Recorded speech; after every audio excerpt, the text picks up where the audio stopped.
Good afternoon po mga boss, no. Dito pala ako sa Bulawan, San Carlos. Yan, ipipick upin akong dalawang inahin na kanawayon. Ayan mga boss, no. Ayan si boss. Puro kanawayon pala yung kanyang palahi dito.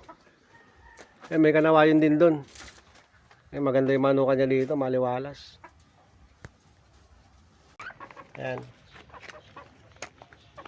Itong breeder natin, puro kanawayon yung kanyang palahi.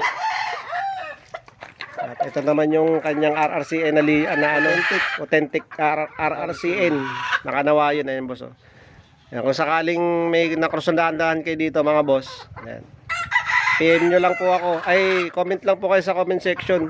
Ayan, at ibibigay ko yung Facebook page ni Facebook ni boss. Ayan, dito sa Bugawan.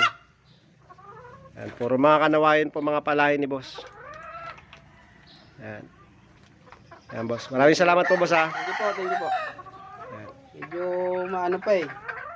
Ah, Hindi pa kompleto yung mga titi. ay may mga sisiw, benta rin kayo mga sisiw boss. Opo, pagka nakasalang pa. Ito rin po ang tatay. Ayan pang tatay. Authentic RRCN. Ayan. Sige boss, comment lang kayo po mga boss. Maraming salamat po boss, ha. Thank you po, thank you po. A few moments later. Hello po mga boss, no. Dito pala ako sa Sitio Palsik sa San Carlos. Ayan, isasabay ko to sa dito sa Kanawain papuntang San Nicolas. Ayan. Ayan, sasakay to sa bus.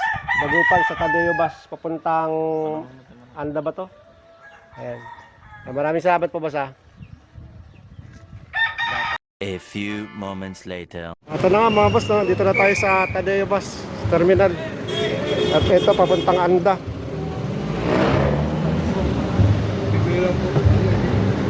Boss, doon na daw po bayad dito. Doon na lang? Opo. One eternity later. Hello po mga boss, magandang hapon, no? Nandito na ako sa San Nicolas. Ayan si boss, oh. Yan, nakabili yung dalawang kanawayon galing to sa San Carlos. RCN na kanawayon. Intindi boss, malupit. Napakamura din ang kuha ni boss, natsambahan. Maraming salamat po mga boss.